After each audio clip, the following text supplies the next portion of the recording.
तीन देशांच्या दौऱ्यादरम्यान राष्ट्रपती द्रौपदी मुर्मू उत्तर मॅसेडोनियामध्ये दाखल. राष्ट्रपती आणि पंतप्रधानांशी करणार द्विपक्षीय चर्चा.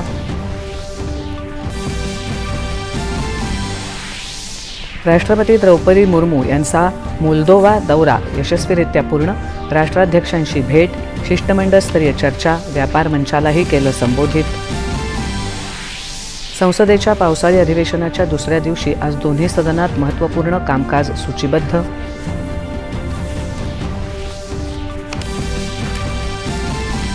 संसदेतलं कामकाज सुरळीत पुढे नेण्याची रणनीती आखण्याच्या उद्देशानं राष्ट्रीय लोकशाही आघाडीच्या संसदीय पक्षाची नवी दिल्लीत मंगल मिलन बैठक संपन्न. विद्यार्थ्यांच्या हितासाठी सरकार संवेदनशील असल्याचं सांगत पेपरफुटी प्रकरणी राजकारण होऊ नये अशी अपेक्षा पंतप्रधान नरेंद्र मोदी यांनी मंगल मिलन बैठकीत केली व्यक्त.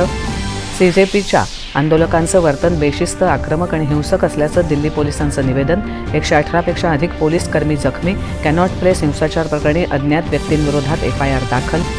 मुंबई पोलिसांनी शहरात कायदा आणि सुव्यवस्था कायम राखण्यासाठी 23 जुलै ते 6 ऑगस्ट या कालावधीत जमावबंदी आदेश लागू करण्याचा घेतला निर्णय.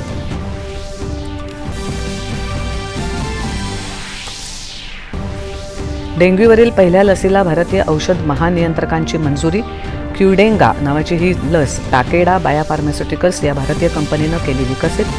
आणि संत परंपरेचं जतन आणि आध्यात्मिक वारसा जपत धार्मिक पर्यटनाला चालना देण्यासाठी तीर्थक्षेत्रांच्या सर्वांगीण विकासावर भर देण्याचे मुख्यमंत्री देवेंद्र फडणवीस यांचे निर्देश. नमस्कार. 11च्या बातमीपत्रात मी शिबानी जोशी आपलं स्वागत करते. आता पाहूया